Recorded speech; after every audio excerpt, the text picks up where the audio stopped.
The first snow of the season arrived without warning. It came in heavy curtains that turned the northern highway into a blur of white and gray, forcing Robert Williams to slow the pickup truck to 30 miles per hour. In the passenger seat, Joshua pressed his forehead against the cold window glass, watching the world disappear beneath the storm. Neither of them had spoken for the last 20 minutes. Words felt unnecessary when grief sat between them like a third passenger patient and uninvited. The road climbed steadily through dense forests of pine and spruce, each mile taking them farther from Pine Hollow and deeper into terrain that seemed untouched by the past 40 years. Robert's hands gripped the steering wheel with the kind of tension that came from carrying weight no man should carry alone. At 47, his face bore the weathered lines of someone who had spent years solving problems that had no clean solutions. His dark hair, cut short but showing threads of silver near the temples, matched the steel-gray stubble along his jaw. He wore what he always wore, a faded flannel jacket over a plain shirt, cargo pants that had seen better days, and boots that knew hard ground. Joshua turned from the window, his 9-year-old face pale and serious. The boy had his mother's eyes, wide and brown, the kind that absorbed everything without judgment. His dark hair fell across his forehead in a way that made him look younger than he was, though his expression carried an awareness that childhood should not require. "Dad, why did Grandma Margaret live here all alone?" Robert shifted his grip on the wheel, watching the road bend ahead through the falling snow. The question hung in the air like smoke from a fire that refused to die. She liked the quiet. Joshua studied his father's profile, the way his jaw tightened slightly when he didn't want to say more. But wasn't she lonely? The truck rounded another curve, and the forest opened just enough to reveal the mountain ridge rising ahead, its peak lost in the storm clouds. "I think she found what she needed up here. Sometimes people choose solitude for reasons we don't understand right away." The words felt insufficient even as Robert spoke them. Margaret Wilson had lived on this mountain for 30 years, and in all that time she had never explained why. The town below called her strange, but harmless. The relatives who gathered for her funeral yesterday called her eccentric. Robert called her the woman who saved him when his wife died 2 years ago, the only person who understood that grief didn't ask permission before it rearranged your entire life.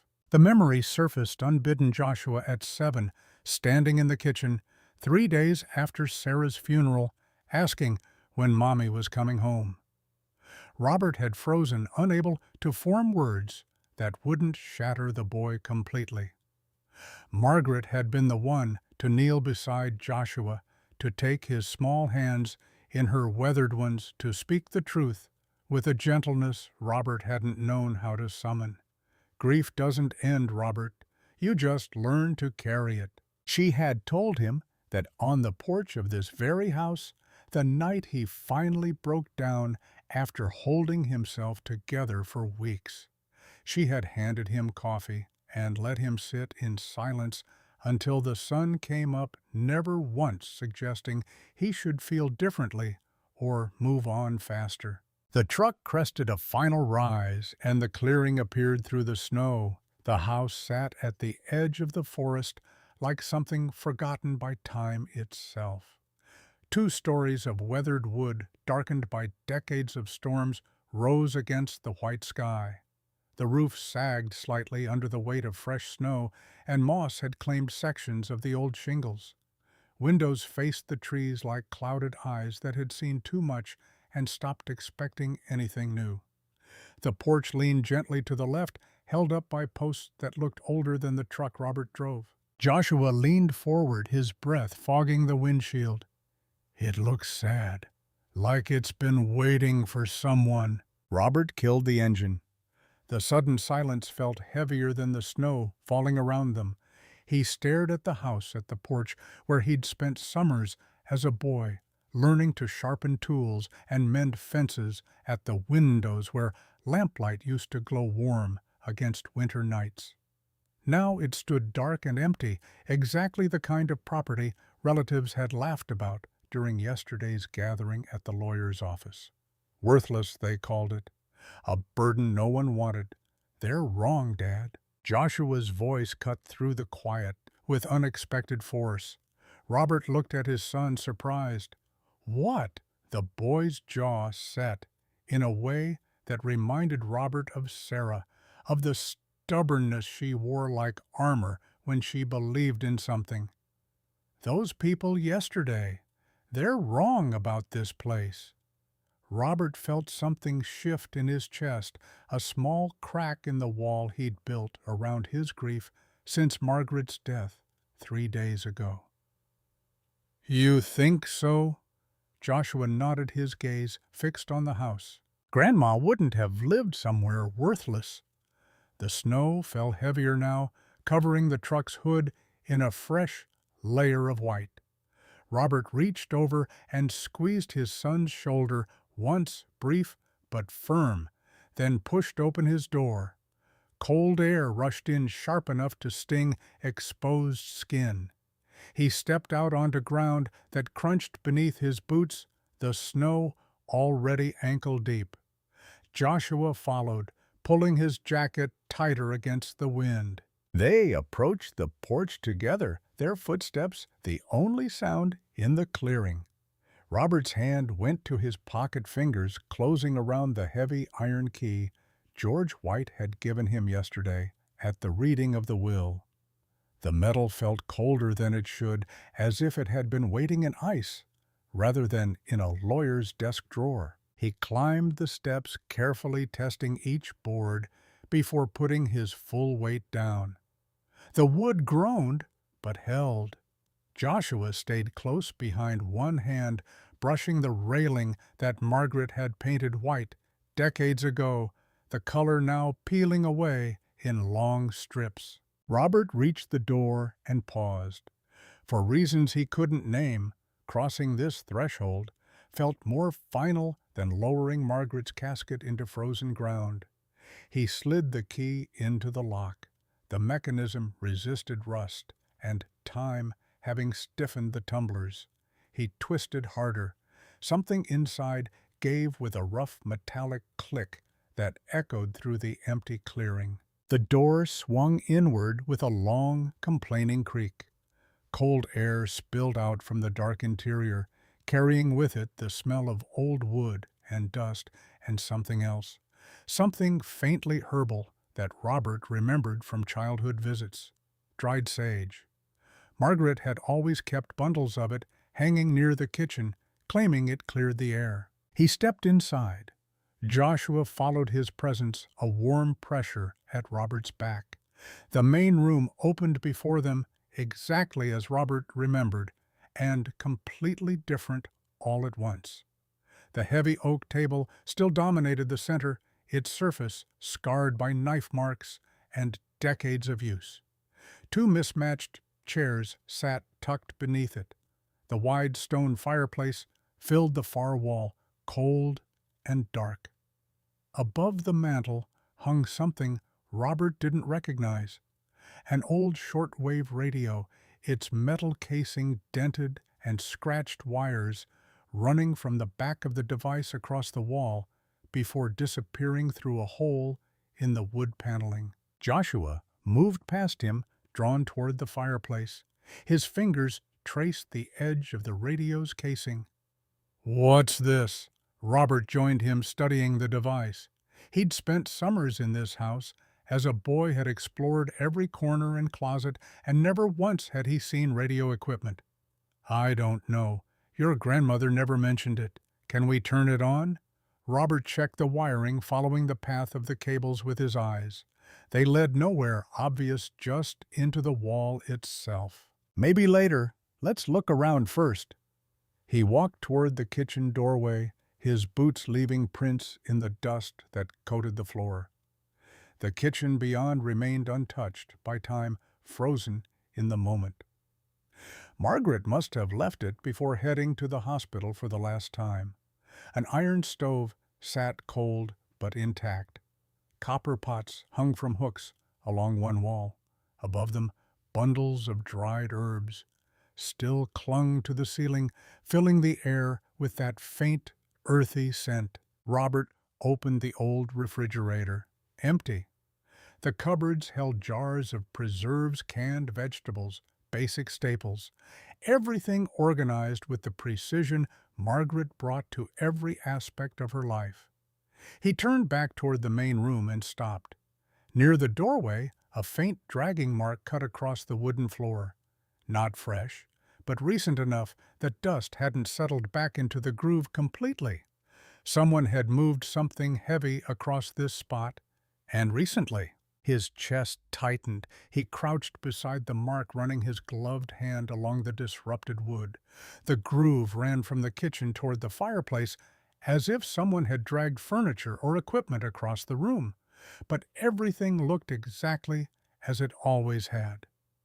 Joshua appeared in the doorway. Dad Robert stood quickly, brushing dust from his hands. "It's nothing, just old marks." But his instinct, the one developed over years of military training, whispered otherwise. He moved to the front door and checked the frame carefully. No signs of forced entry. He walked through the small house, checking windows, looking for anything out of place. Everything appeared normal except for that single dragging mark and something else he noticed near the back door: dried mud, the kind left by industrial work boots, tracked just inside the threshold. Someone had been here. Recently. He kept his face neutral when Joshua joined him. Didn't mention the mud or the strange feeling settling into his gut like cold water. The boy had been through enough without adding his father's paranoia to the weight. "Let's get some firewood. We'll stay the night." Joshua's face brightened slightly. "Really?" Robert nodded, surprised by his own decision. He'd planned to look through the house quickly, maybe sort through Margaret's belongings, then drive back to Pine Hollow before dark.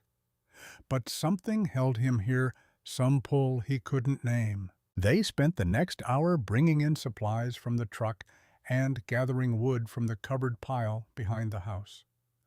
Robert got a fire started in the stone hearth, the flames catching slowly at first, then building into warmth that pushed back the cold, seeping through the walls. Orange light flickered across the room, throwing shadows that danced and shifted. Joshua sat on the floor near the fire, sorting through a box of Margaret's books they'd found in the corner. Robert walked to the window, looking out at the clearing as dusk settled across the mountain. The snow had stopped, leaving everything covered in pristine white that reflected the fading light. A sound reached him through the glass. Faint, distant, barely there. He pressed closer to the window, listening. There it came again, a low, rough noise that might have been wind through the trees, or might have been something else entirely. He stepped away from the window, about to dismiss it, when the sound came a third time. Clearer now, unmistakable. A dog barking. Weak, strained somewhere very close. Robert moved to the front door and opened it. Cold air rushed in, but he barely felt it. His eyes scanned the porch, the clearing beyond. Nothing moved.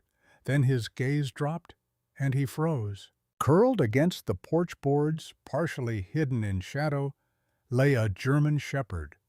The dog's coat should have been thick and healthy, the classic gray and tan coloring, strong and vibrant.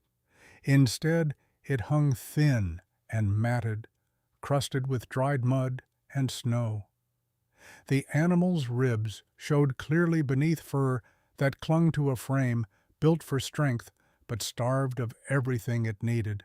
Several old scars crossed the dog's shoulders and flanked pale lines against darker fur. But the eyes, they were what stopped Robert completely. Amber bright, despite exhaustion, watching him with the kind of wariness that came from knowing the world rarely offered kindness twice.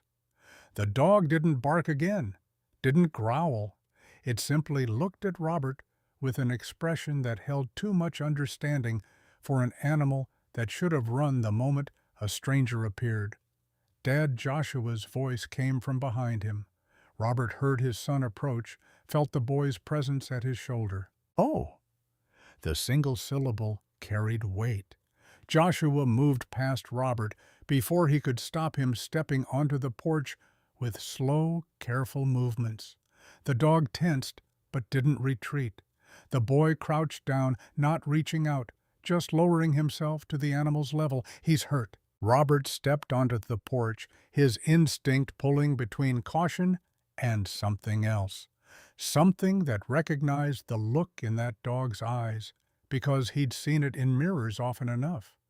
The look of someone still standing after everything tried to knock them down. Joshua turned to face his father, and the expression on the boy's face hit harder than expected.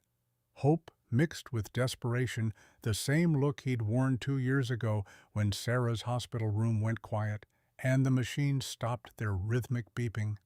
"Please, Dad, we can't leave him. He needs us." Robert looked at the dog, at the scars and thinness, and the amber eyes that watched without judgment. They hadn't owned a pet since Sarah died, hadn't even discussed it. The thought of caring for another living thing when he could barely keep himself and Joshua functioning had seemed impossible. But standing here on his grandmother's porch, looking at this animal that had somehow found its way to this exact spot on this exact night, Robert felt something shift inside the carefully maintained walls he'd built around grief. The dog's tail moved once against the boards, just once, a small gesture that carried more weight than it should. Robert exhaled slowly, watching his breath turn to vapor in the cold air. "All right." Joshua's face transformed light, returning to eyes that had been dark for too long. The boy stood carefully, not touching the dog yet, just moving back to give it space. Robert went inside and returned with a metal bowl filled with water. He placed it on the porch boards within the dog's reach. The animal sniffed cautiously before drinking fast, at first, then slower, when Robert made a low sound in his throat. "Easy." The word came out firm but gentle, the tone he'd used years ago, calming nervous soldiers before difficult operations. The dog paused, looked at him, then continued drinking at a more measured pace. Robert disappeared inside again. When he returned, he carried a strip of dried venison from the emergency supplies he kept in the truck. He set it on the porch, then stepped back beside Joshua. The dog stared at the food, then at Robert, as if deciding something fundamental about trust and risk, and whether this moment might be different from all the ones that came before. Only after a long pause did the animal eat, chewing slowly, despite obvious hunger. When the food was gone, the dog curled against the porch again, but this time its gaze didn't leave Robert's face. Something passed between them in that look, an understanding that needed no words. Joshua's hand found Robert's. "Can he come inside?" The temperature had dropped sharply as night settled across the mountain. Wind moved through the pine trees with a sound like rushing water. Robert looked at the dog, at the thin coat offering no protection against the cold that would only deepen as the hours passed. He stepped aside and pushed the door open wider. The dog hesitated only a moment before rising slowly, stiffly, pain evident in the movement. It limped across the threshold into the warm interior, stopped beside the fireplace, and lay down as if it had always belonged there. Firelight flickered across the animal's coat, revealing more scars, more evidence of a life that had been hard and unforgiving. Joshua knelt beside the dog, not touching, just sitting close.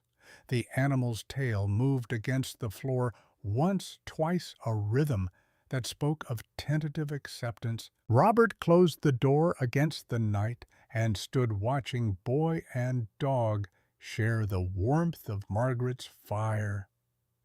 Outside, wind pushed through the clearing, and somewhere in the darkness beyond the windows, the mountains settled into winter stillness.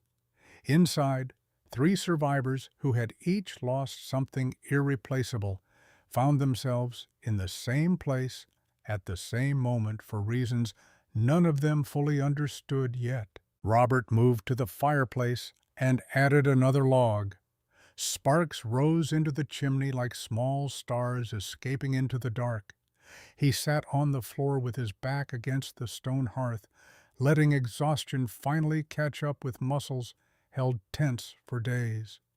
Joshua leaned against his side, the boy's weight warm and solid and real. "What should we name him?" Robert looked at the dog, at the way it watched the room with eyes that missed nothing, at the disciplined way it stayed alert even while resting. "Ranger." Joshua tested the word, soft but certain. Ranger. The dog's ears twitched forward at the sound. Its amber eyes shifted to the boy, holding his gaze for a long moment before the animal finally closed them, surrendering to sleep. Robert sat in the firelight with his son and a dog that had appeared from nowhere, and felt the first small crack in the grief that had held him frozen for 2 years. Not healing, not yet, but the beginning of something that might eventually lead there. He didn't know then what the dog would lead them to discover. Didn't know about the hidden mechanism waiting beneath the floorboards, or the secrets his grandmother had buried in steel and silence. Didn't know that by morning the quiet mountain would transform into something dangerous, that men would come looking for things Margaret had spent 30 years protecting, or that Joshua would ask questions that would unravel everything Robert thought he knew about the woman who raised him. All of that waited in the hours ahead. For now he sat beside the fire his grandmother had built countless times before him, holding his son close while a wounded dog slept, and the mountain kept its secrets a little longer. The night deepened. Wind rattled the old windows in their frames.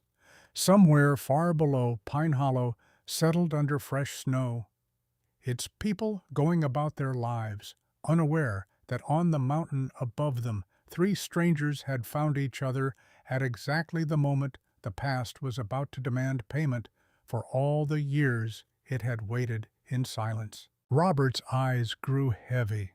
He let them close just for a moment, listening to Joshua's breathing slow into sleep and the dog's steady rhythm beside the hearth. The fire crackled and settled. The house creaked with the familiar sounds of old wood adjusting to cold. He didn't hear the mechanism beneath the floorboards waiting for the right pressure. Didn't notice the way Ranger's ears twitched even in sleep, as if the dog could sense something human senses couldn't reach. Didn't see the shadow that moved past the window, quick and careful, leaving no tracks in the fresh snow.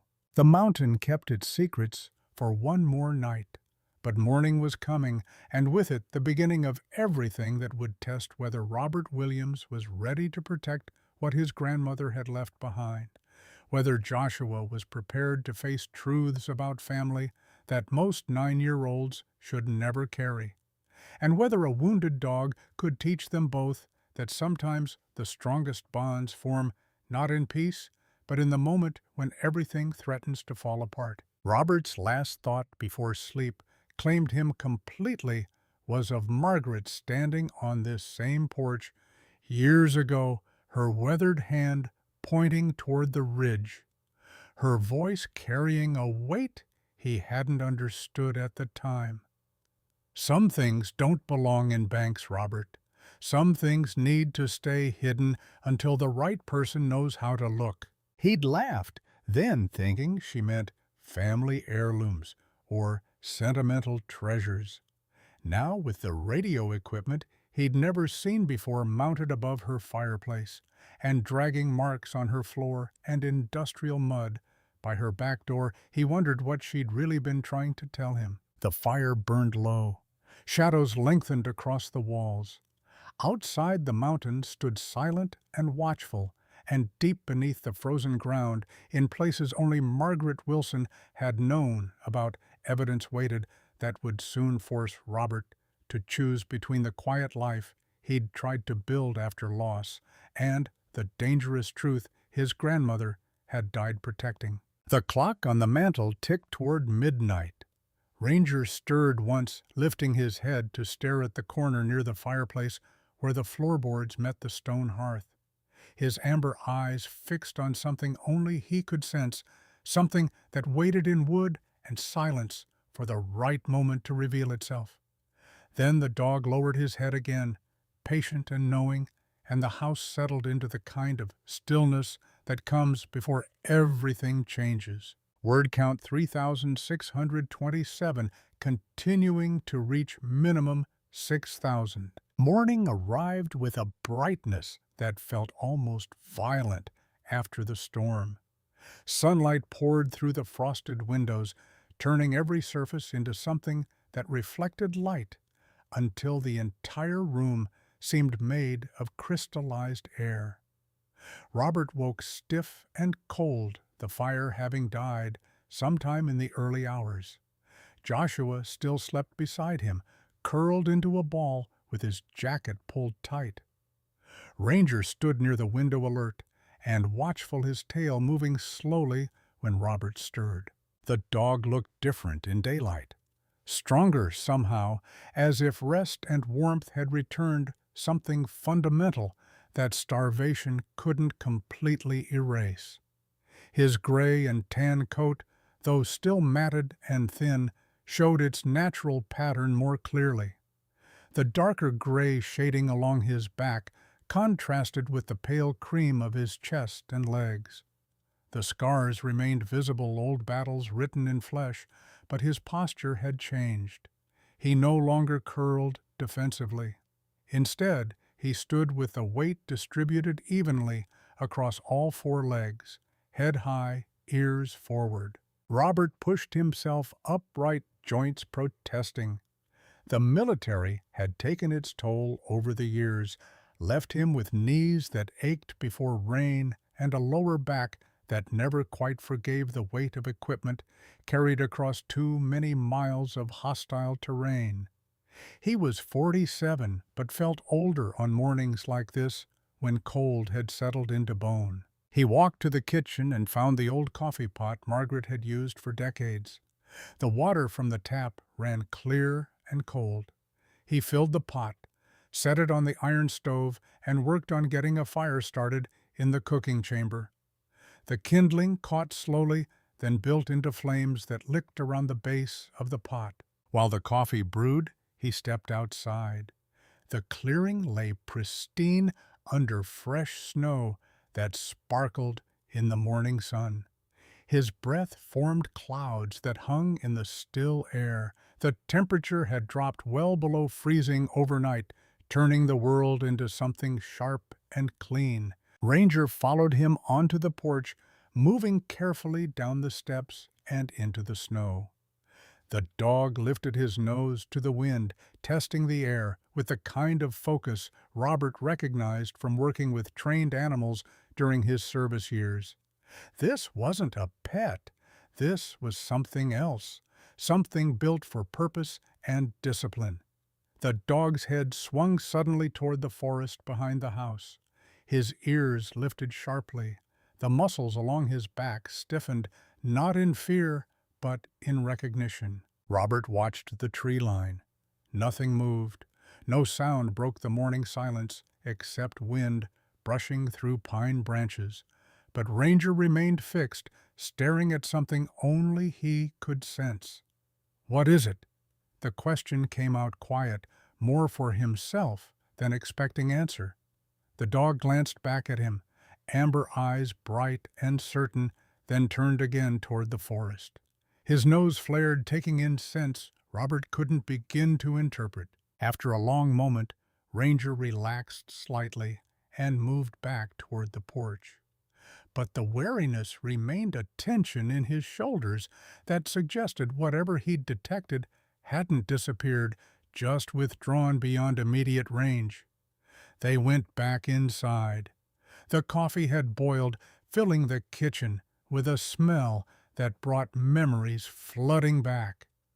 Robert poured a cup and stood at the window watching the morning light move across the clearing while Joshua slept on. The radio equipment above the fireplace drew his attention again. He set down the coffee and walked closer, studying the device in daylight. The casing bore manufacturer stamps he didn't recognize, numbers and codes that meant nothing to him. The wires ran into the wall at a point where the paneling showed signs of careful work, as if someone had removed the boards, run the cables, then reinstalled everything with precision. His grandmother had been many things, but electrician wasn't one of them. Someone else had installed this equipment, someone who knew what they were doing. Robert's hand moved to the power switch, hesitated, then pulled back. Whatever this device did, activating it without understanding its purpose seemed unwise. Instead, he followed the wire's path, visually trace where it disappeared into the wall, near the corner where the fireplace met the floor. A thought occurred to him, sudden and uncomfortable. He crouched beside the hearth, studying the floorboards. They looked identical to the rest, same grain, same wear pattern. But when he pressed his palm against the wood, the temperature felt different, colder, as if air moved beneath this section while the rest of the floor remained sealed and solid. Ranger appeared beside him, silent despite his size. The dog placed one paw on a specific plank exactly where Robert's hand rested. Then the animal looked up, waiting. Robert's pulse quickened. He pressed harder against the board. Nothing happened. He tried the one beside it, then another. Still nothing. He was about to give up when Ranger shifted his weight, placing both front paws on the same plank. The board gave slightly under the combined pressure, sinking perhaps half an inch. Then a sound broke the silence. Not loud, not dramatic, just a single sharp click that came from somewhere beneath the floor, mechanical and precise. Robert froze.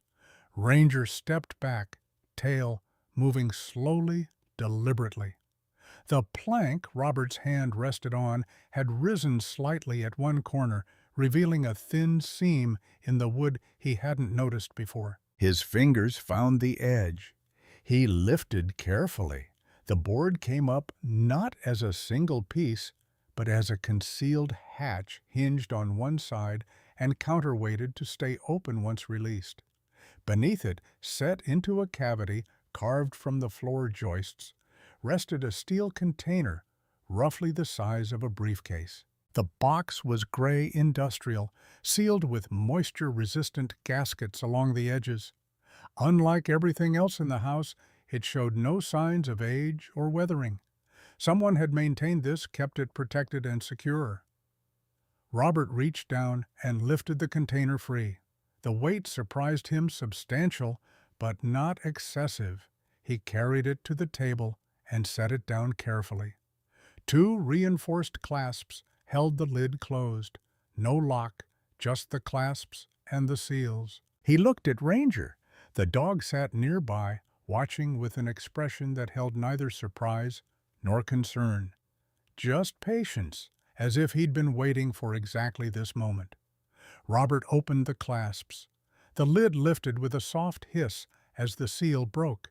Inside, wrapped carefully in waxed cloth, lay several items arranged with deliberate precision. The first was a map.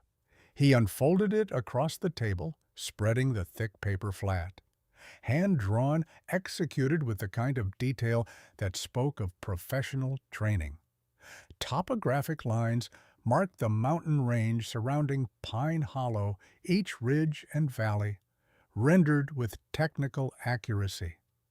Several locations had been circled in red ink. Beside each circle, someone had written coordinates, distances, angles. This wasn't casual work. This was survey-grade documentation. Robert pulled out the next item, a small notebook wrapped in cloth. The pages inside were filled with tight handwriting, technical notes, mixed with numbers and abbreviations. Some entries appeared coded short phrases that made no sense without context. Others used terminology he recognized from his military background: signal strength transmission frequency, relay node. His chest tightened. His grandmother had been mapping communication infrastructure, hidden communication infrastructure. The third item made his hands shake slightly. A metal badge, circular, heavy-aged to dull bronze. At its center, an emblem, an eagle, clutching what looked like a lightning bolt over a mountain silhouette. Around the edge, worn lettering that time had nearly erased. He turned the badge in the light, making out the words Northern Survey Division. He'd never heard of it, never seen reference to any such organization during his years of service or after. The final item lay at the bottom of the box. A single folded sheet of yellowed paper, the handwriting on it unmistakable, Margaret's. Robert's hands trembled as he unfolded the letter. The words were few, written in the careful script his grandmother had used for everything important. Robert, if you're reading this, they've started again. Protect Joshua. The mountain remembers what I buried. Some truths are worth more than peace. Stay strong when the pressure comes. The paper slipped from his fingers, drifting to the table. He read it again, then a third time, trying to make sense of words that seemed impossible. She knew about Joshua, knew his name, knew he'd have a son. This letter had been written years ago, long before Joshua was born, before Robert even met Sarah. How could she have known? Behind him, a small sound. He turned to find Joshua standing in the doorway, hair messy from sleep, eyes wide and fixed on the steel box. "Dad, what is that?" Robert's mind raced, trying to decide how much truth a 9-year-old should carry. But looking at his son's face, at the intelligence that had grown sharper since losing his mother, he recognized that Joshua already understood this was no ordinary discovery. Something your great-grandmother left for us, something she wanted us to find. Joshua moved closer, his gaze traveling over the map, the notebook, the badge. His finger touched the edge of Margaret's letter, gentle and reverent. "She knew my name." Robert nodded, unable to form words past the tightness in his throat. "How? That's what we need to figure out." A knock shattered the moment. 3 sharp raps against the front door, loud and demanding. Ranger's head snapped toward the sound, his body going rigid. A low growl built in his chest, barely audible but unmistakable. Robert moved to the window, staying to the side where he could see without being easily spotted from outside. A dark SUV sat in the clearing, expensive and out of place on this remote mountain road. A man stood on the porch, tall and well-dressed, in a wool coat that probably cost more than Robert's truck. The knock came again, harder this time. Robert crossed to the door and opened it part way, keeping his body blocking the interior from view. The man smiled, professional and practiced. His face carried sharp angles, high cheekbones, narrow eyes that catalogued everything they touched. Dark hair showed silver at the temples, perfectly groomed. Everything about him screamed polished professional, the kind of person who moved through world shaped by money and influence. Mr. Williams, Robert Williams, who's asking. The smile widened fractionally. My name is Richard Miller. I'm a project manager with Evergreen Environmental Restoration. I was hoping to speak with you about the property you inherited. Robert's grip on the door tightened. How did you know I'd be here? Miller's expression remained pleasant, but something cold flickered behind the professional warmth. Small towns talk, Mr. Williams. Word travels fast when property changes hands. May I come in? It's quite cold out here. We're not interested in selling. The words came out flat final. Miller's smile never wavered. I understand. Inheritance can be emotional, but perhaps you'd be willing to hear our offer. We're prepared to pay very generously. $250,000 for this property and the surrounding acreage. The number hung in the cold air between them. More money than Robert had seen in years, more than enough to secure Joshua's future pay for college, provide stability. But the steel box on the table behind him, Margaret's letter, the warning about pressure coming, all of it screamed that nothing about this offer was genuine kindness. Not interested. Miller's expression flickered just for a moment, revealing something harder beneath the polish. Mr. Williams, I should mention that our environmental surveys indicate this structure is unstable. The mountain itself poses significant geological risks. We're offering you a chance to relocate somewhere safer with financial security for yourself and your son. Robert's blood went cold. Miller had mentioned Joshua, had known Robert had a son. How long have you been watching this house? The question came out sharp as broken glass. Miller's smile faded completely. We conduct thorough research before making offers, Mr. Williams. I assure you everything we do is entirely legal. Then you won't mind leaving my property. Now. For a long moment, Miller simply stared at him. Then his gaze shifted past Robert's shoulder, taking in what he could see of the interior. His eyes lingered on something, and Robert knew with absolute certainty that he'd spotted the steel box on the table. Think carefully about our offer. These mountains can be dangerous for people who don't understand their history. Miller turned and walked back to his SUV, movements controlled and deliberate. He climbed in, started the engine, and pulled away slowly, the vehicle's tires crunching through snow.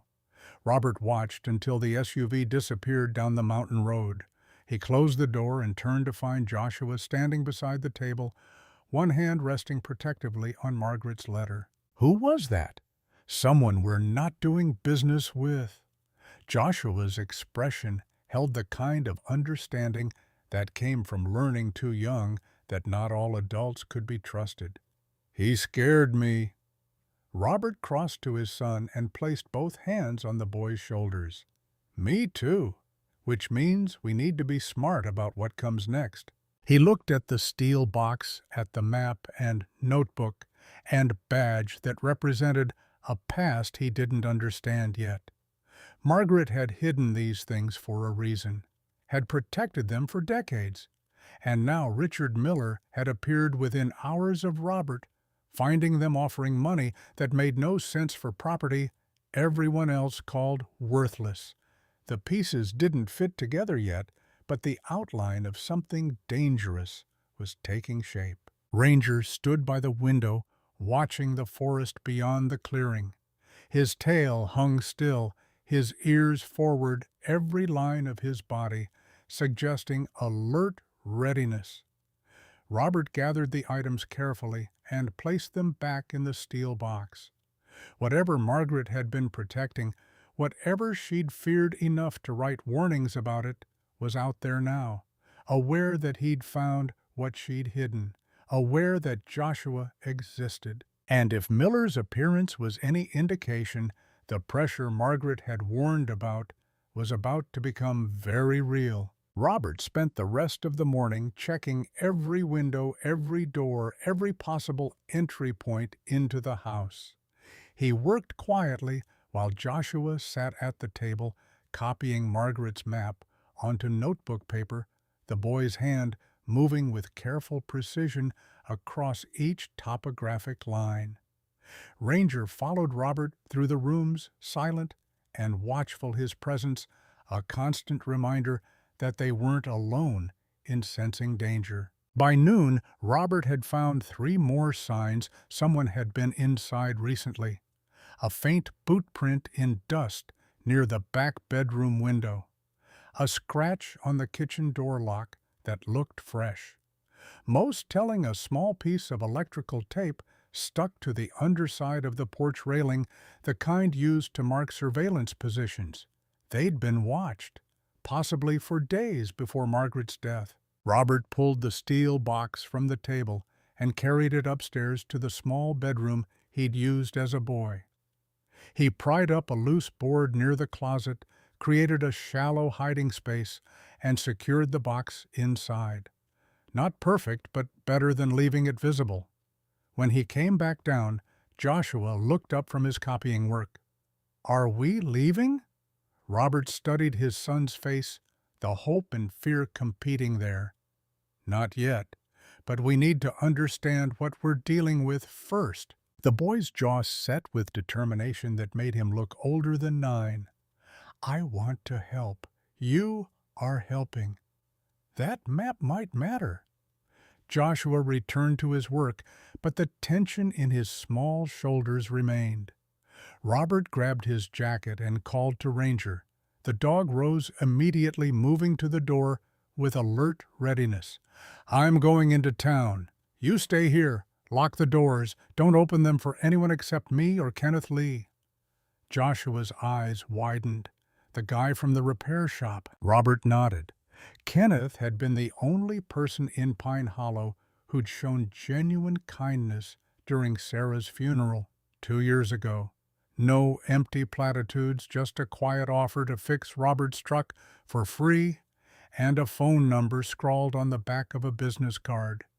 "If something happens and I don't come back by dark, you call him. The number's in my wallet on the counter, Dad."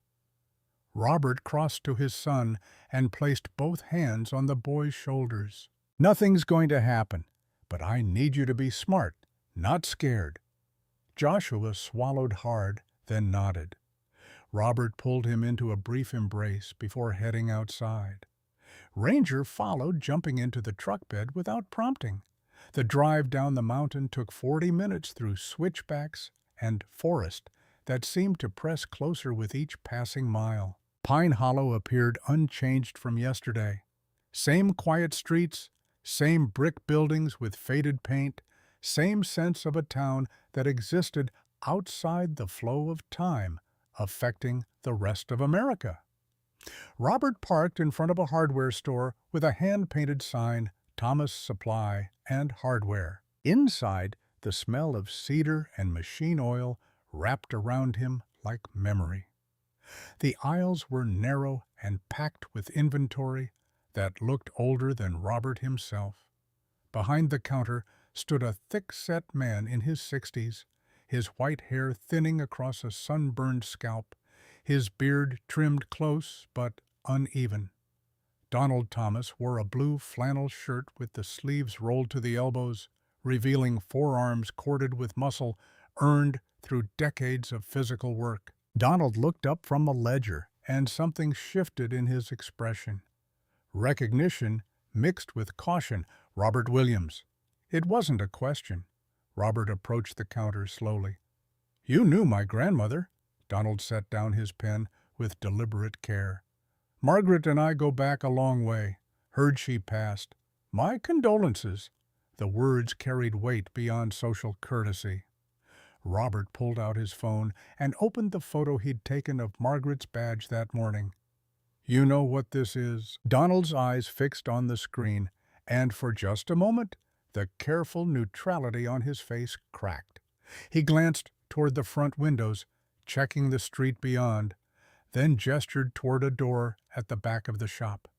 Not here. They moved through a cramped storage room piled with boxes and spare parts, then outside to a small yard enclosed by chain-link fence. Donald pulled a pack of cigarettes from his pocket, but didn't light one, just held it like a talisman against whatever conversation was coming. Northern Survey Division. Your grandmother worked for them in the 70s and 80s. Robert's chest tightened. Doing what? Monitoring relay stations, communication infrastructure. The government built during the Cold War, hidden all through these mountains. When the Soviet Union collapsed, the stations got decommissioned, officially, but not really.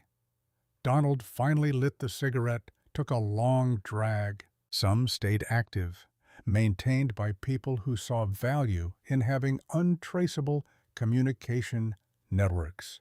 Your grandmother spent 30 years making sure those people didn't turn the mountains into something worse than what they started as.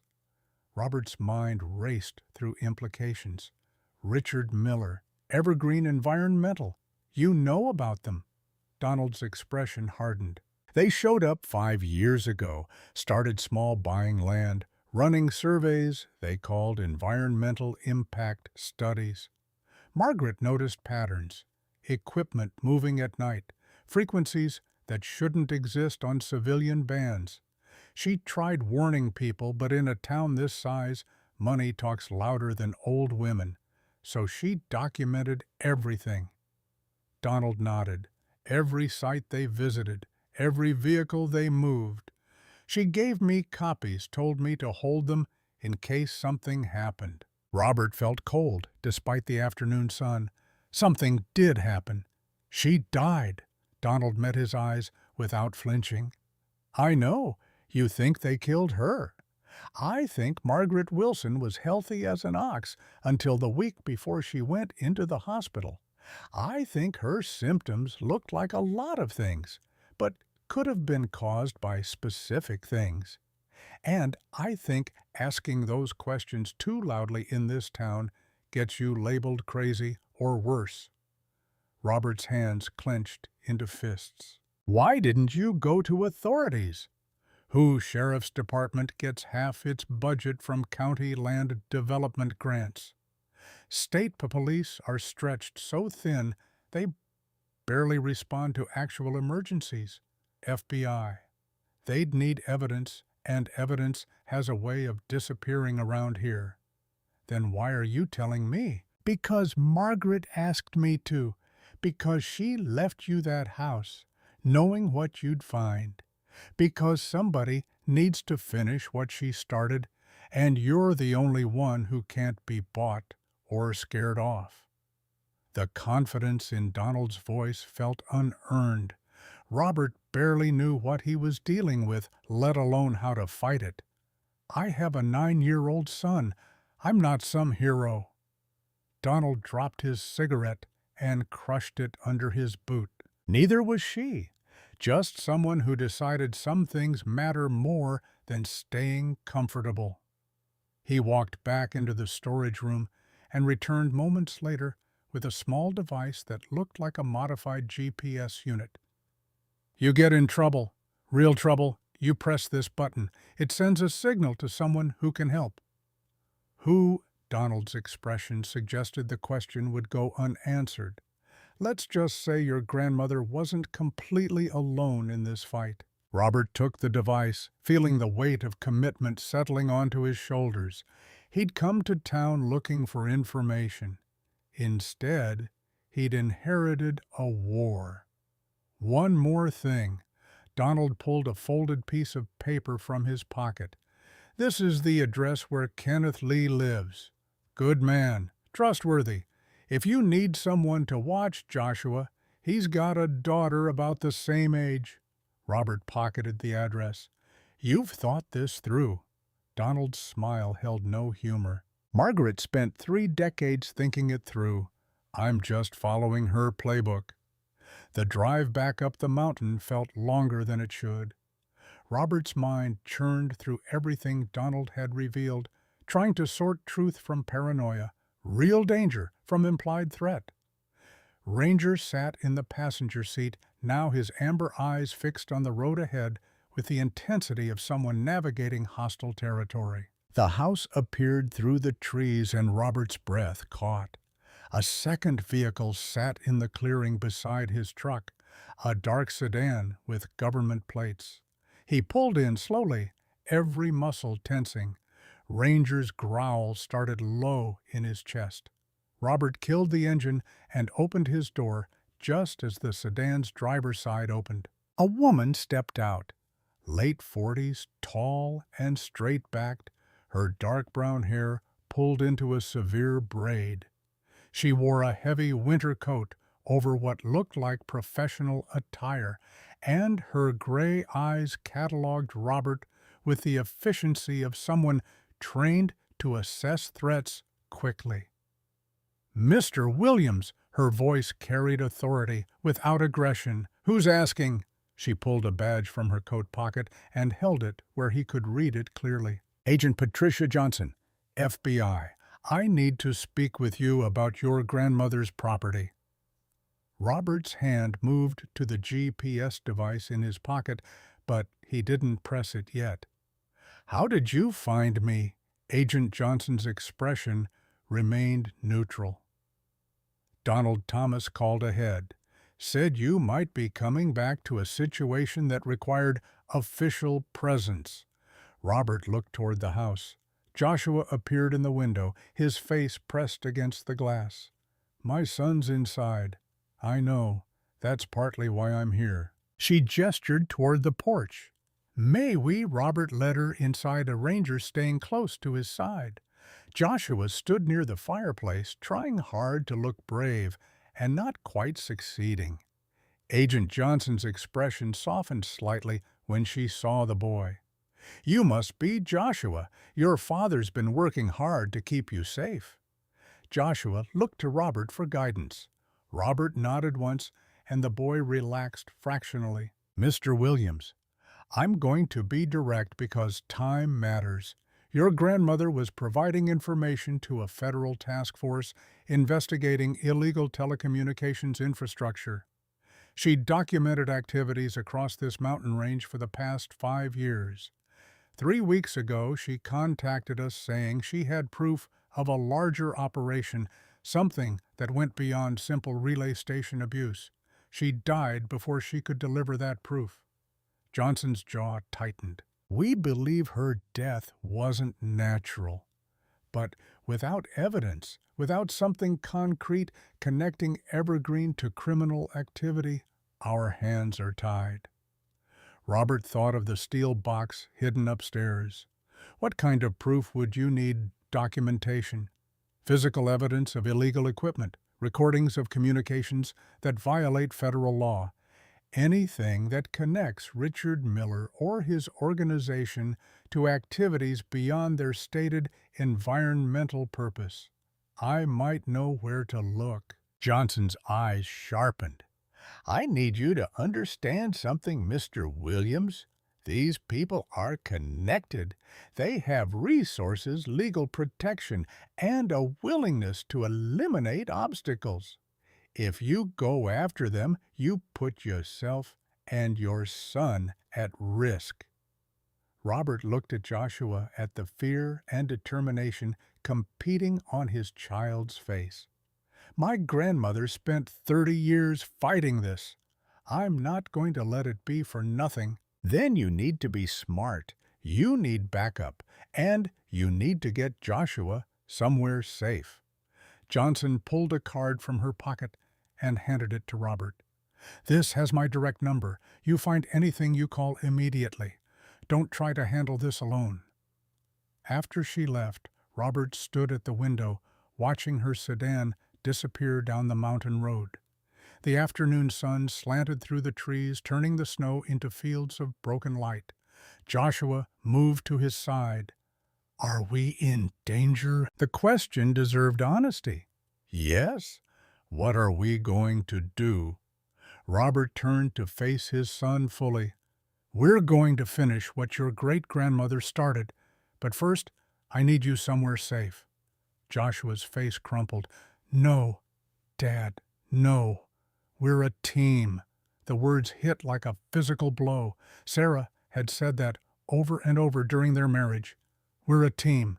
Through deployments and moves and all the chaos of military life, she'd insisted they faced everything together. Robert knelt to meet Joshua's eyes. We are a team, which is exactly why I need you safe. I can't think clearly if I'm worried about you getting hurt. Joshua's lip trembled, but he didn't cry. We're Kenneth Lee's house. He has a daughter your age. Agent Johnson will make sure someone watches the place. For how long? Until I know what we're really dealing with. That evening, Robert drove Joshua down to Pine Hollow. Kenneth Lee lived in a modest house on the edge of town, surrounded by trees that provided privacy from neighboring properties. Kenneth answered the door with a smile that faded when he saw Robert's expression. Trouble? Robert explained in broad strokes, leaving out details that might put Kenneth at risk, but making clear that Joshua needed somewhere secure for a few days. Kenneth listened without interruption, then nodded. Emily will be thrilled. She's been asking for a playmate all winter. A girl appeared behind Kenneth, 9 years old, with bright eyes and dark hair pulled into a ponytail. She looked at Joshua with open curiosity. You want to see my treehouse? Dad just fixed it up. Joshua glanced at Robert, uncertainty written across his features. Robert forced a smile. Go ahead. I'll be back soon. The words felt like a lie, even as he spoke them.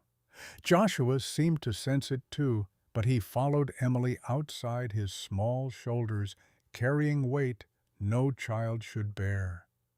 Kenneth stepped onto the porch, closing the door behind him. How bad is it? Robert's throat tightened. Bad enough that people might come looking. Bad enough that I need you to call Agent Johnson if anything feels wrong. Kenneth's expression hardened. I was in the service, too. Different branch, different era. But I know when someone's walking into a fight. You sure about this? No. But I'm doing it anyway. Kenneth extended his hand. Robert shook it, feeling the calluses earned through years of honest work. Bring him back safe. That's the plan. Robert drove away without looking back, knowing if he saw Joshua's face in the window, he'd lose his nerve completely. Ranger sat in the passenger seat watching the road with unwavering focus. Together they climbed back up the mountain as darkness settled across the forest like a held breath. The house stood silent when they arrived. Robert gathered supplies, flashlight knife, the GPS tracker. Donald had given him his phone with Agent Johnson's number programmed in. He left a note on the kitchen table in case Joshua somehow got free and made it home. Then he and Ranger disappeared into the forest, following the tire tracks they'd found that morning toward whatever waited in the darkness between the trees. The relay station entrance took 2 hours to locate. Hidden beneath camouflage netting and stacked stones, the tunnel mouth opened into the mountain like a wound that never healed. Robert pulled back the netting, carefully revealing reinforced steel ribs that curved along rock walls. The air that drifted out smelled of diesel and electrical insulation and something else, something that suggested recent human activity. He clicked on the flashlight and entered. Ranger followed close, his breathing steady but alert. The tunnel descended at a gentle angle, heading deep beneath the ridge. Copper wires ran along brackets mounted into stone. Industrial batteries lined one wall, their charge indicators glowing faint red in the darkness. The passage opened into a larger chamber. Robert's light swept across old radio equipment, transmission panels, frequency modulators. But mixed with the Cold War-era technology sat newer equipment, portable generators, modern communication units, laptop docking stations wired into antique transmitters. Someone had modernized the relay station, turned it into something functional and dangerous. Robert pulled out his phone and started photographing everything: equipment serial numbers, wiring configurations, power consumption meters. Whatever Agent Johnson needed to build a case, he'd document it all. A sound stopped him. Faint, distant, but unmistakable. Footsteps echoing through stone passages.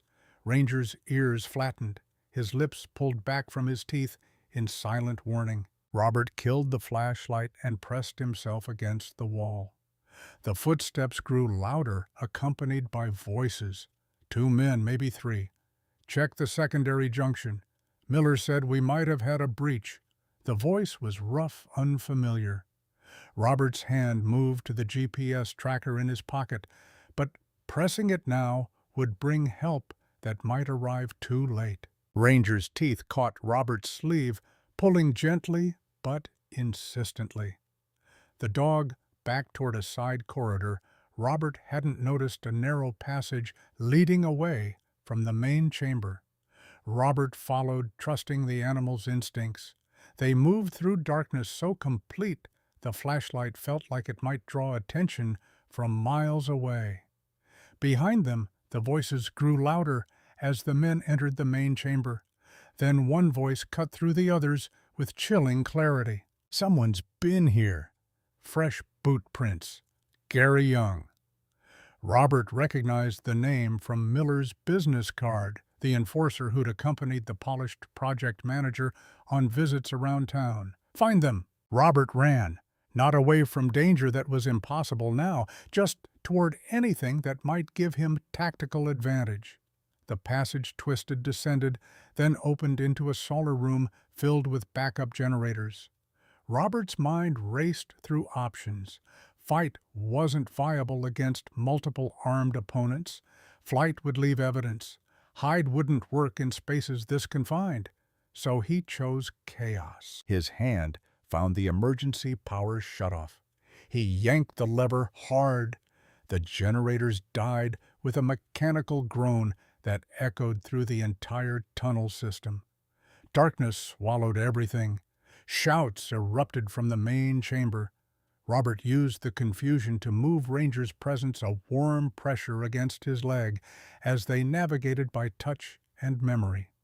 Behind them, flashlight beams cut through the dark like searchlights hunting prey. Robert's hand found another passage entrance. He ducked through, pulling Ranger with him. This tunnel climbed steeply, heading up rather than deeper into the mountain. His lungs burned with effort. Behind them, the shouts grew more organized. "Seal the main entrance. He has to come out somewhere." The passage ended at a maintenance hatch. Robert shoved it open and emerged into cold night air, snow and stars, and wind that bit exposed skin. They were on the mountain's north face, a quarter-mile from where they'd entered. Ranger bounded through the snow, heading downslope with purpose. Robert followed, trusting the dog knew escape routes invisible to human eyes. They moved through forests so dark the trees existed only as darker shapes against the night sky. 20 minutes later, the house appeared through the trees.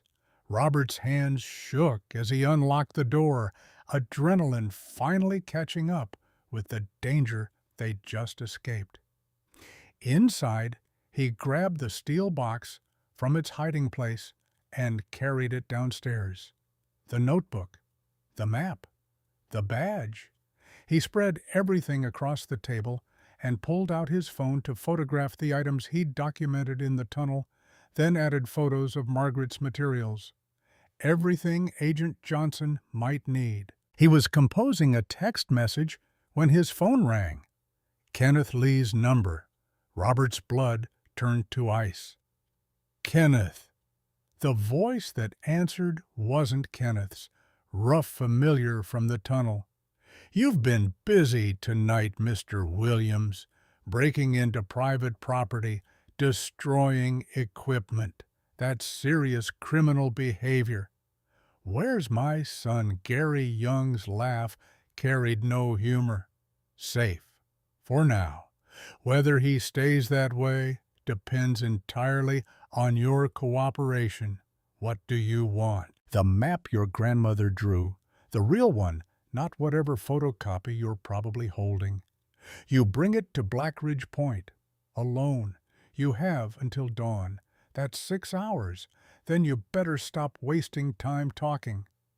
The line went dead. Robert stood frozen, phone pressed to his ear, mind racing through scenarios that all ended badly. They had Joshua. Everything else, every piece of evidence, every promise to finish Margaret's work, all of it meant nothing against that single fact. Ranger appeared beside him, pressing his head against Robert's leg. The dog looked up with amber eyes that held understanding beyond what animal intelligence should permit. Robert's hand moved to the GPS tracker. He pressed the button, felt it vibrate once, confirming signal sent, then pocketed it. Agent Johnson would respond, but response took time, and Joshua didn't have time. He gathered the map, the real one Margaret had drawn with such careful detail, folded it carefully, and slipped it inside his jacket. The rest of the materials, the notebook and badge, and his phone with all the photographs, he placed back in the steel box and hid beneath the floorboards. Then he and Ranger went back out into the night, heading toward Black Ridge Point and whatever waited there. The drive took 90 minutes through switchbacks made treacherous by fresh snow. Black Ridge Point was a high plateau on the mountain's eastern face, accessible only by a logging road that hadn't seen maintenance in a decade. Robert's truck struggled through drifts, engine laboring against the grade. When he finally reached the plateau, dawn still lay hours away. The clearing stretched empty except for a single structure, an old logging cabin, windows, dark smoke rising from a chimney pipe. Robert killed his engine and headlights. Ranger whined softly, a sound of warning and concern. Robert placed a hand on the dog's neck. Stay. The command felt wrong even as he gave it, but walking into a trap with Joshua's life at stake required calculated risk, not blind faith in a dog's fighting ability. He approached the cabin slowly, hands visible, making no moves that might seem threatening. The door opened before he reached it. Gary Young stepped out, and for the first time, Robert got a clear look at the man. Tall, thick, with muscle that spoke of physical labor rather than gym vanity. His jaw carried a scar from chin to ear, pale against weathered skin. His eyes were flat and patient, the eyes of someone comfortable with violence. The map. Robert pulled it from his jacket and held it up. Gary gestured toward the cabin interior. Inside. Robert crossed the threshold. The cabin's interior smelled of wood smoke and damp. A fire burned in a stone hearth, and beside it, tied to a chair with rope that looked disturbingly professional, sat Joshua. The boy's eyes widened when he saw his father. Tape covered his mouth, but his gaze screamed everything words couldn't. Terror, relief, trust that Dad would fix this. Robert's vision narrowed to a point of absolute focus. Every combat instinct he'd spent years suppressing roared back to life.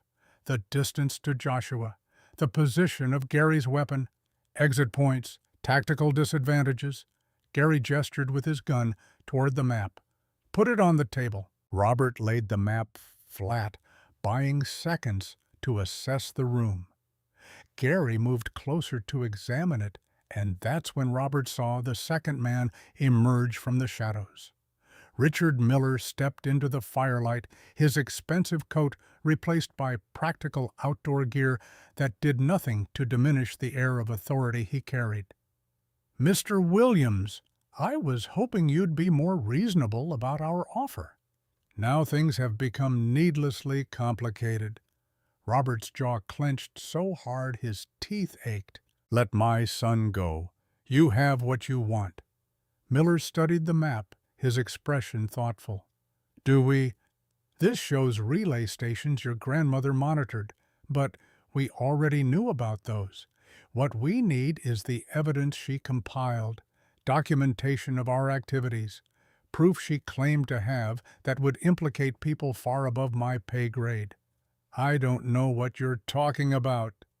Gary Young moved behind Joshua's chair. His hand rested on the boy's shoulder, gentle but threatening. "Your grandmother was thorough, Mr. Williams, obsessively so. She didn't just map our sites. She recorded transmissions, photographed equipment serial numbers, created a paper trail that in the wrong hands could cause significant problems for significant people." Robert's mind raced. The notebook, the photographs on his phone, everything hidden back at the house. "I don't have it."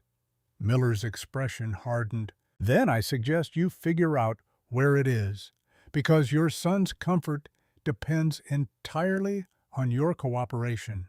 Robert looked at Joshua, at the fear in his child's eyes, and felt something fundamental shift inside himself. He'd spent 2 years since Sarah's death trying to be a good father, trying to provide stability and safety for a boy who'd lost his mother too young. Every decision, every choice had been about protecting Joshua from more pain. But standing in this cabin, facing men who would use his son as leverage, Robert understood that safety was an illusion. Protection meant fighting, not hiding. The words that came out next felt like they belonged to someone else, someone harder and colder than the man he'd tried to become. "You're not getting what you want. Not from me, not tonight." Miller's expression didn't change, but something shifted in the room's atmosphere. Gary's hand tightened on Joshua's shoulder, making the boy flinch. Then I'm afraid the cabin door exploded inward. Patricia Johnson came through, first weapon raised, flanked by 4 tactical agents in full gear. The room erupted into motion. Gary Young reached for his gun. An agent's shot took him in the shoulder before his fingers closed around the grip. He went down hard, cursing. Miller raised his hands slowly, his face showing calculation rather than surprise. "Federal agents, don't move." Johnson's voice carried absolute authority. 2 agents secured Gary while another moved to cut Joshua free. The boy tore the tape from his mouth and lunged toward Robert, who caught him and held on like drowning men hold driftwood. The agent finished cutting Joshua's bonds. Robert lifted his son and carried him outside into cold air that tasted like freedom. Behind them, Johnson read Miller his rights with mechanical precision. Joshua's arms wrapped around Robert's neck, tight enough to hurt. The boy's entire body shook with sobs he'd been holding back for hours. "I knew you'd come. I knew you'd come." Robert's throat closed. He couldn't form words, could only hold his son and feel the solid warmth of him, and know that this time at least he'd succeeded in keeping his child safe. Johnson emerged from the cabin minutes later. She approached Robert and spoke quietly. "Donald's tracker worked. We were already en route when you activated it. Got here as fast as we could." Robert nodded, still holding Joshua. "Kenneth concussed, but alive. He's at the hospital being checked out." Joshua pulled back slightly, wiping his face. Emily was so brave. When the bad men came, she ran to her neighbor's house and called for help. Johnson's expression softened. She did exactly right. Behind her, Agents led Miller and Gary Young to waiting vehicles. Miller's face remained calm, almost serene, as if arrest was merely inconvenient rather than life-changing. Robert watched them go and felt no satisfaction, only exhaustion and the weight of questions still unanswered. Johnson seemed to read his thoughts. This isn't over. Miller's connected to people in Washington, people who won't go quietly. We'll need everything your grandmother left behind, every piece of evidence. Robert thought of the steel box hidden beneath floorboards, the notebook filled with codes and coordinates, the photographs on his phone. "You'll have it," Johnson nodded. "Get your son somewhere warm. We'll debrief in the morning." She walked away, leaving Robert alone with Joshua in the pre-dawn darkness. The sky to the east showed the first pale hints of coming sunrise. Ranger appeared from wherever he'd been hiding, moving to Robert's side with his tail low but wagging. Joshua reached down to touch the dog's head. He tried to help. When they took me from Kenneth's, Ranger was outside. He bit one of the men before they kicked him away. Robert's hand found the dog's neck fingers, tracing the scars there. Brave and loyal. That's a dangerous combination. Joshua leaned against his father, the three of them standing together as dawn broke across the mountain and the first light touched snow-covered trees, turning everything to gold and shadow. For the first time since Sarah's death, Robert allowed himself to believe that maybe possibly they were going to be all right. The investigation stretched across 3 weeks. Robert and Joshua stayed in a motel on the outskirts of Pine Hollow while federal agents combed through the mountain house, documenting everything Margaret had left behind. The steel box became evidence. The notebook with its careful codes got handed over to cryptographers. The map marked sites across 4 counties where relay stations hid beneath forest and stone. Agent Johnson visited twice, bringing updates that felt both reassuring and hollow. Richard Miller remained in custody, but refused cooperation. Gary Young, facing assault charges and conspiracy to commit kidnapping, had started talking in exchange for reduced sentencing. The people Miller worked for, the ones in Washington, who'd built fortunes on untraceable communication networks, were being exposed slowly through paper trails that led back decades. Your grandmother's work brought down a 40-year operation. Johnson sat across from Robert in the motel's cramped breakfast room, coffee cooling between them. "We're finding connections she documented years ago, proof that corruption ran deeper than anyone suspected." Robert stared at his own untouched cup. "She died for this. She died protecting it." There's a difference. The words should have brought comfort. Instead, they felt like weights added to grief already too heavy to carry easily. Kenneth Lee visited on the 4th day, his head still wrapped in bandages from where Gary Young had struck him. He brought Emily, who ran straight to Joshua and hugged him with the unself-conscious affection of children who'd survived something frightening together. "I owe you an apology." Kenneth's voice carried guilt Robert didn't want to accept. "You owe me nothing. I put you in danger." Kenneth's jaw set stubbornly. "You trusted me with your son. That's not danger, that's honor." They stood in awkward silence until Emily and Joshua's laughter broke the tension. The children had found Ranger in the motel parking lot and were throwing a tennis ball Robert had bought to keep the dog occupied. Ranger caught it midair each time, his movements showing none of the stiffness from injuries earned protecting Joshua. "He's good with them." Kenneth watched the dog return the ball to Emily, patient despite her clumsy throw. "He's good at everything that matters." The settlement came through on day 19. Federal prosecutors offered Robert full ownership of Margaret's property plus compensation for damages related to the kidnapping and assault. The number was substantial enough to rebuild the house completely or sell and start fresh, somewhere safer. Robert stood on the motel balcony, reading the offer, watching Joshua play with Ranger below. The boy's laughter carried upward, clear and uncomplicated, in a way it hadn't been since Sarah's death. "Can we stay, Dad?" Robert turned to find Joshua climbing the exterior stairs, Ranger following close behind. "Stay where the mountain, Grandma's house. I feel close to her there." Robert looked toward the ridge visible between buildings, the slope where Margaret had chosen solitude and purpose over comfort. "It needs a lot of work." Joshua's expression shifted into determination that seemed borrowed from someone older. "We can fix it together." The words settled into Robert's chest like keys finding locks. Together. Not him carrying everything alone while Joshua watched. Not protection through isolation. Partnership built on trust that his son was stronger than fear wanted to admit. "We'll need help." Joshua's face transformed with hope, so pure it hurt to witness.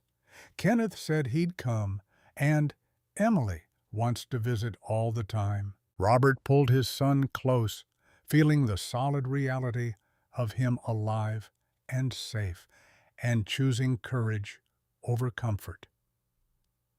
"Then, let's go home." They moved back to the mountain house on a Saturday morning when spring had started breaking winter's grip. Snow still covered the higher elevations, but the clearing around the house showed patches of dark earth where sun reached through tree branches.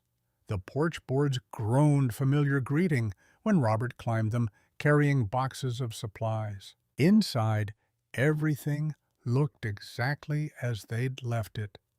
Frozen in the moment federal agents had finished their documentation. Dust-covered surfaces. The fireplace held cold ashes. Margaret's furniture waited in positions that spoke of decades lived alone. Joshua walked through rooms with reverent care, touching walls and doorframes like they held meaning beyond wood and nails. Robert started a fire. The simple act of building flame from kindling and patience brought unexpected comfort. Orange light filled the room, pushing back shadows, warming air that had grown cold during their absence. Kenneth arrived an hour later with Emily and a truck bed full of lumber and tools. He surveyed the house with a contractor's critical eye. "You weren't kidding about it needing work." Robert managed to smile. "Grandma believed in function over appearance." Kenneth laughed. "My kind of woman. Where do we start?" They spent the afternoon replacing rotten porch boards. The physical labor felt good, honest work that required focus on immediate tasks, rather than dwelling on everything that had happened. Joshua and Emily played with Ranger, their voices carrying through open windows like music the house had been missing. By evening, the porch stood solid and level. Kenneth leaned against the railing, testing its strength. "You scared me, Williams. When I woke up in the hospital and they told me Joshua had been taken, I thought it—" His voice broke. Robert placed a hand on his shoulder. "I'm sorry for dragging you into this." Kenneth's expression hardened with something that looked like offense. "Friends don't apologize for that. Friends show up when things get hard. You'd have done the same." The truth of it settled between them without need for further words. Kenneth gathered his tools and called for Emily. The girl hugged Joshua goodbye with promises to return tomorrow. After they left, Robert and Joshua ate dinner in comfortable quiet. Canned soup heated on the old stove bread. Kenneth had brought water that tasted clean and cold from the mountain spring Margaret had piped into the kitchen decades ago. Joshua cleaned his bowl carefully before speaking. "Are you going to keep working at the shop in town?" Robert had been thinking about that question for days. "No, I'm going to open something here. A repair shop. Nothing fancy, just honest work for people who need it." Joshua's eyes widened. "Really?" Robert nodded. "Williams and Son Repair. If you're interested in being the son part." The boy's grin answered before words could. Spring turned to summer in increments, measured by work completed and trust rebuilt. Robert cleared the old workshop behind the house, a structure Margaret had used for storage, but which held enough space for proper equipment. He installed lifts salvaged from a closed garage in the next county, organized tools on walls, hung a simple wooden sign above the entrance. The first customer arrived on a Tuesday afternoon, an old woman driving a pickup that made alarming noises from somewhere beneath the hood. Robert diagnosed a loose belt and replaced it for $20, half what any shop in Pine Hollow would have charged. Word spread the way it does in small towns. By the end of summer, Robert had regular business. Farmers brought tractors, locals brought cars they couldn't afford to replace. He worked honestly, charged fairly, and slowly became someone Pine Hollow recognized as their own, rather than Margaret's mysterious grandson. Joshua helped after school, learning to hand Robert tools and listen to engines with the kind of attention that would serve him well someday. The boy asked questions constantly, absorbing knowledge, like drought-starved ground accepting rain. Emily visited often, and the two children became inseparable. They explored the mountain with Ranger as their guardian, following trails Margaret must have walked decades earlier. Sometimes they'd return with the flowers that grew wild above the tree line, sometimes with nothing but dirt on their clothes and stories about deer they'd seen or birds they'd heard. Robert watched his son transform. The haunted quality that had lived in Joshua's eyes since Sarah's death gradually faded, replaced by something that looked like contentment. Not happiness exactly, too much loss stood between them and that, but peace. The kind that comes from knowing you're exactly where you're supposed to be. On a Saturday in late July, Robert drove to the granite works in Pine Hollow and ordered a memorial stone. Simple design, no flourishes, just words that captured what mattered. Margaret Wilson, Guardian. The mason carved it personally, working with care that suggested he'd known Margaret somehow. When Robert picked up the finished piece 2 weeks later, the old man accepted payment but refused the tip Robert offered. "She helped my daughter once when nobody else would. This is the least I can do." Robert carried the stone up the mountain with Joshua's help. They chose a spot where the clearing met the forest, where morning light would touch the marker first each day. Together, they dug into earth still soft from recent rain, set the stone-level packed soil around its base. Joshua picked wildflowers from the meadow and arranged them carefully in front of the marker. "Thank you, Grandma." His voice barely rose above a whisper. "For everything." Robert knelt beside his son, placed his hand on the boy's shoulder. "We'll take care of your mountain, I promise." Agent Johnson appeared one afternoon in late August. Robert was under a truck replacing brake lines when her government sedan pulled into the clearing. She waited while he finished, respectful of work that couldn't be interrupted safely. He emerged, covered in grease, wiping his hands on a rag that had seen better days. "Agent Johnson, didn't expect to see you again." Her expression carried news that wouldn't be entirely welcome. "The investigation wrapped up last week. We secured convictions on everyone connected to the relay station operation. Miller got 15 years. The people above him, the ones in Washington, most resigned. rather than face prosecution. Some took plea deals. She paused, studying Robert's face. Your grandmother's documentation made all of it possible. Without her work, they'd still be operating. Robert felt the weight of that knowledge, the price Margaret had paid for doing what she believed was right. There's something else. Johnson pulled an envelope from her jacket. We recovered Ranger's history. Thought you'd want to know. Robert opened the envelope carefully. Inside, official documents detailed the dog's service record. Military working dog, specialized in detection and protection. Handler, Special Agent Michael Torres, FBI. Status killed in action 6 months prior during a raid on illegal arms trafficking. Ranger had stayed at Torres's side until the end, then vanished when other agents tried to secure him. He'd been listed as missing, presumed lost to trauma. He found you because he needed a new purpose. Johnson's voice softened. Same as you needed him. Robert looked toward the workshop where Ranger lay in shade, watching Joshua and Emily play nearby. We all did. Need each other, I mean. Johnson nodded. There's a saying in the service. Sometimes the mission finds you, not the other way around. She left, soon after returning to whatever cases filled her days, now that Margaret's fight was finished.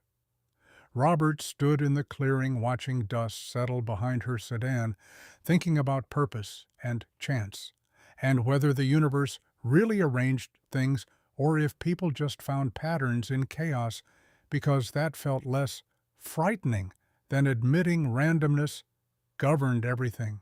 Robert and Joshua began a tradition that first autumn.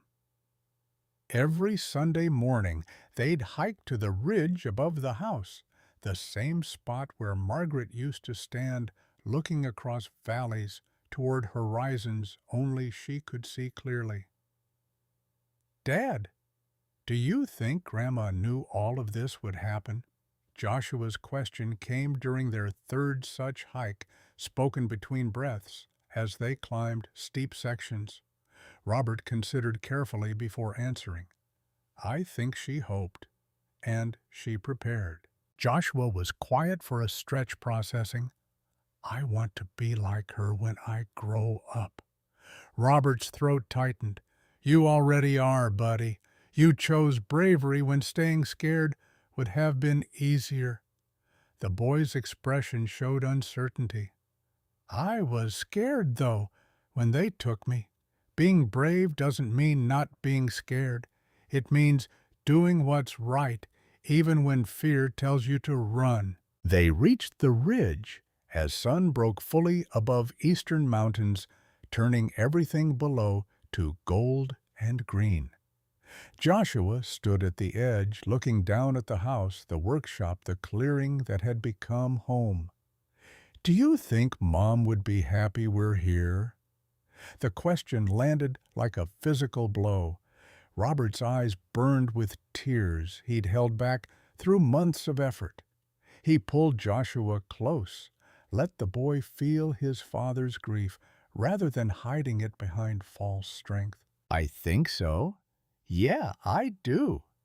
They stood together while morning light built around them, and for the first time since losing Sarah, Robert allowed himself to believe that maybe grief wasn't something you survived by pushing through, but something you learned to carry alongside joy and purpose and all the other weights that made life worth the effort of living it. Are we going to be okay? Joshua's voice held the vulnerability of a child needing reassurance his world wouldn't collapse again. Yeah, we really are. Winter returned, but felt different this time. Not an ending, but part of a cycle Robert was learning to trust. The workshop stayed busy through cold months. People brought equipment that needed winterizing, snowmobiles with engine troubles, trucks requiring tire chains and anti-freeze checks. Robert hired a part-time helper, a young man from town who'd just finished trade school and needed experience. Together, they kept the business running smoothly, building reputation one honest transaction at a time. Joshua turned 10 in December. Kenneth and Emily came for a small celebration, bringing cake Emily had helped bake. Ranger wore a ridiculous birthday hat Emily insisted on tolerating the indignity with patient grace that made everyone laugh. That night, after guests had left and Joshua had gone to bed, Robert sat alone in the workshop. The space smelled of motor oil and metal shavings, familiar scents that brought comfort rather than memory of places he'd rather forget. He'd hung Margaret's iron key on the wall above his workbench, mounted on a small wooden plaque. Beneath it, he'd engraved a single line in careful letters. "Some things don't belong in banks." Looking at it now, Robert understood what his grandmother had really meant. Not treasures or secrets, though those mattered.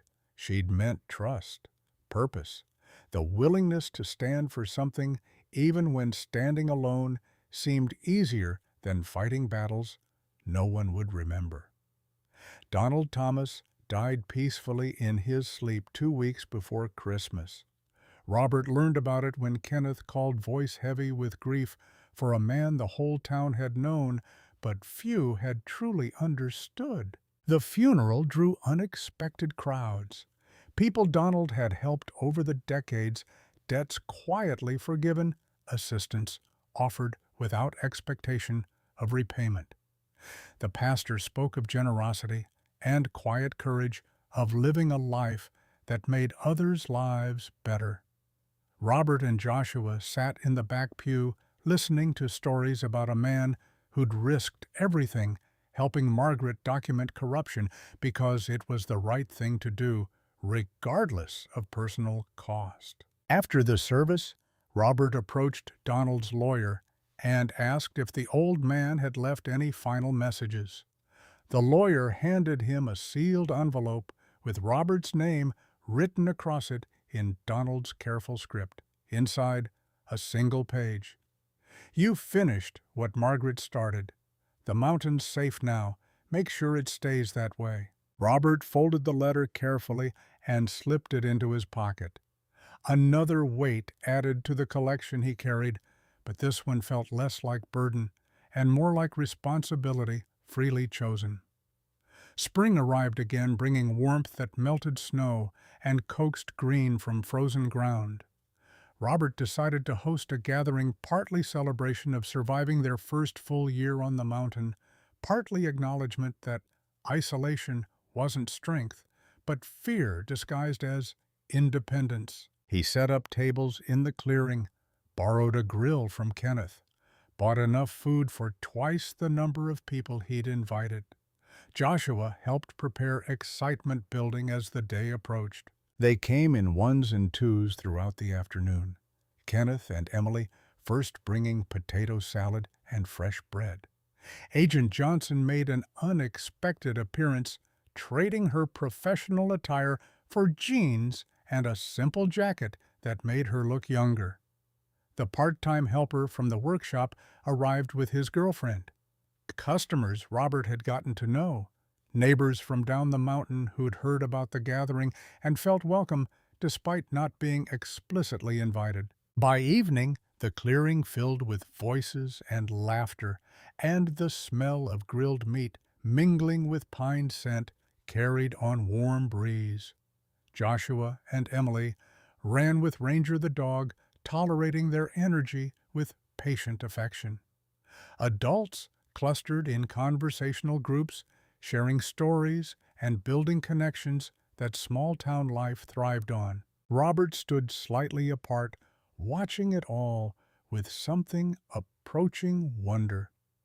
2 years ago, he'd been a man barely holding himself together after his wife's death, going through motions because Joshua needed him functional. Now he was hosting neighbors, running a business, building a life that felt purposeful rather than desperate. Kenneth appeared beside him, holding 2 bottles of beer. "You look thoughtful."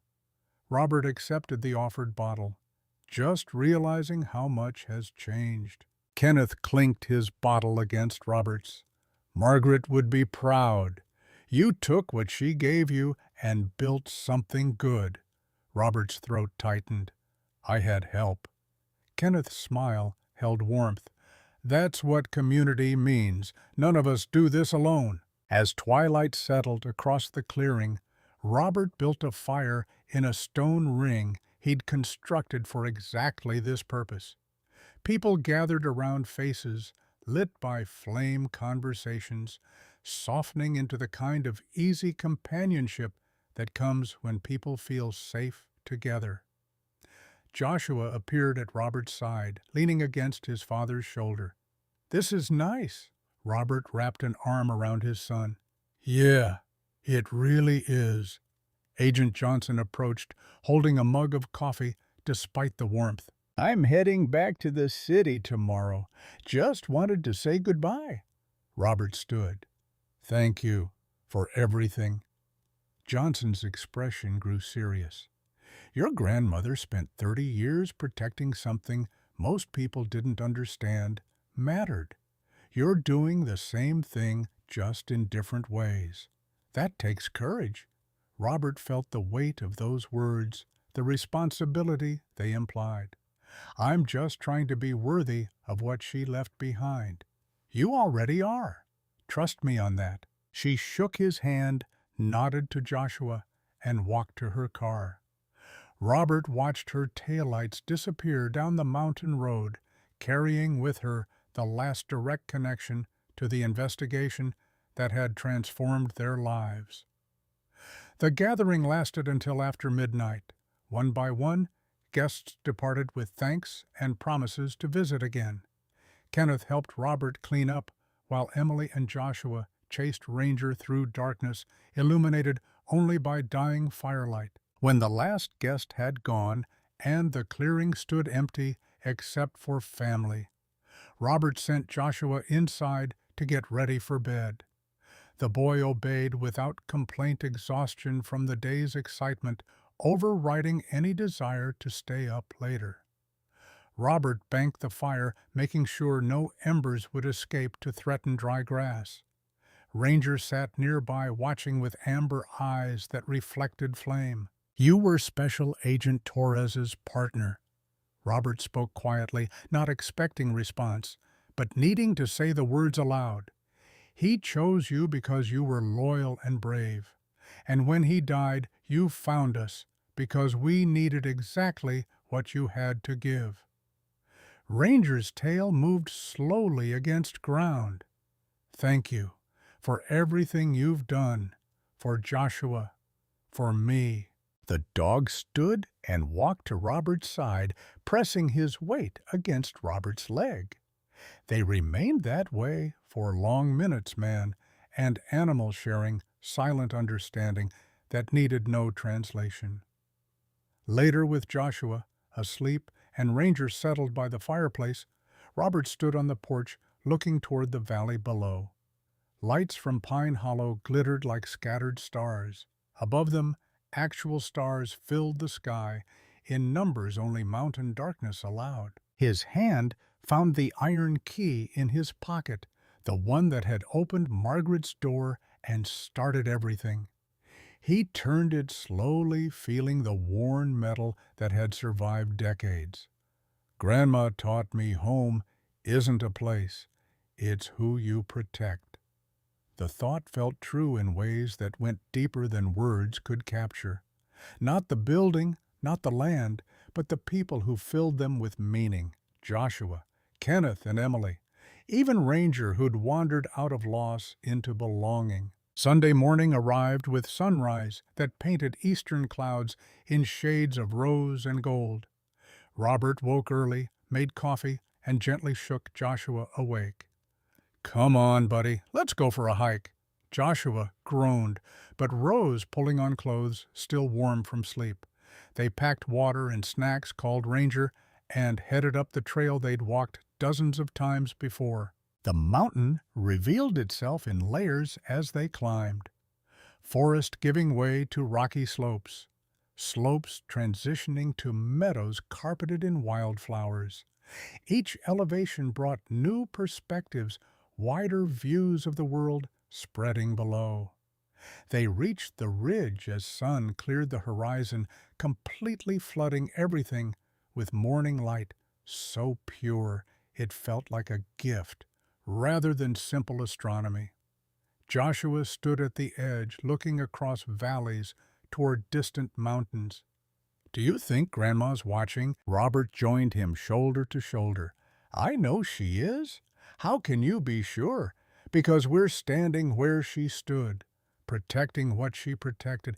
That's a kind of presence that doesn't end just because someone's gone." Joshua considered this seriously. "What are you thinking about?" Robert took a long breath, let it out slowly. That losing something can be the first step to finding what you need. Joshua looked up at his father, confusion and understanding competing on his young face. "You mean Mom?" Robert nodded, not trusting his voice. "And Grandma, and everything that happened." Another nod. "But we found this. The house and the mountain and Ranger and all of it. We did. Sometimes the things we're meant to have come wrapped in loss. That doesn't make the loss hurt less, but it means something good can still grow from hard ground." Ranger barked once, sharp and clear, as if agreeing. The sound echoed across the valley, carrying farther than it should, before fading into morning stillness. They stood together while the world woke around them. Birds called from trees below. Wind moved through grass with sound like distant water. Somewhere far away a church bell rang, marking the hour with tones that reached even this high. Robert felt something shift inside himself, a final piece settling into place. Not healing, that would take longer than a year, maybe longer than a lifetime, but acceptance. The understanding that grief and joy weren't opposites, but companions, that holding one meant making space for the other. "Ready to head back?" Joshua shook his head. "Can we stay a little longer?" Robert smiled. "As long as you want." So they remained on the ridge while sun climbed higher, turning the valley below from shadow to light, revealing details invisible in darkness. The house where they lived, the workshop where Robert worked, the clearing where they'd gathered community around fire. All of it small from this height, but precious because it was theirs, earned through struggle and protected through choice. Eventually, they did descend, following the trail back down through meadow and slope and forest. Ranger led the way, sure-footed and patient, pausing occasionally to make sure his humans followed safely. At the house, Robert started a fire while Joshua pulled out ingredients for breakfast. They worked in comfortable silence, each knowing their role, moving around each other with the ease of practice. Over pancakes and bacon, Joshua asked questions about the week ahead, school assignments, workshop projects, whether Emily could come visit again. Robert answered each one, anchoring future in plans that felt solid rather than desperate. After breakfast, they walked outside together. Robert showed Joshua new growth in the garden plot. They'd started vegetables just beginning to push through soil. They checked the workshop to make sure everything was secure, fed Ranger, and made sure his water bowl stayed full. Ordinary tasks on an ordinary Sunday morning. Nothing remarkable except for the fact that they were alive and together and choosing each day to build something worth protecting. Robert stood on the porch one final time before going inside, looking across the clearing toward Margaret's memorial stone. Sunlight touched the granite, making it glow faintly against darker trees behind. Sometimes miracles don't arrive as lightning splitting sky. They come as quiet chances, placed in your hands. Opportunities disguised as obstacles, blessings wrapped in loss. Robert had thought he inherited a broken house on a forgotten mountain. Instead, he'd received purpose partnership and the courage to stand when falling seemed easier. Ranger settled at his feet, weight solid and warm against his leg. Joshua called from inside, asking about lunch plans. And Robert realized that exactly this was what Margaret had wanted all along. Not for him to solve mysteries or expose corruption, though those mattered. She'd wanted him to understand that home wasn't about walls and roofs, but about who you protected and what you built, and the daily choice to show up for people who needed you. The past couldn't be changed.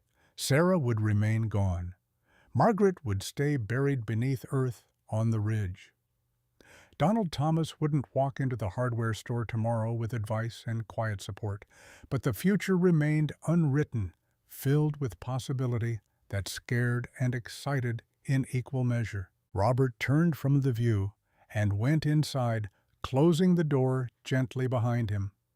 Through the window, the mountain stood eternal and patient, keeping watch over the valley, while people below lived their small, important lives, building connections that mattered more than any treasure buried in stone.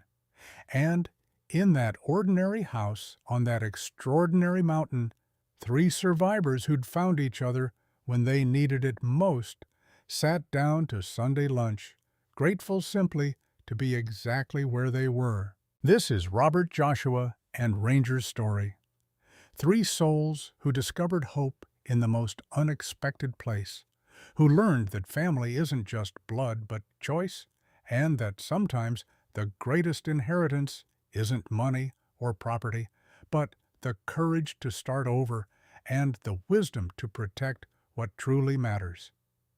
Have you ever found hope when you least expected it? Tell us in the comments.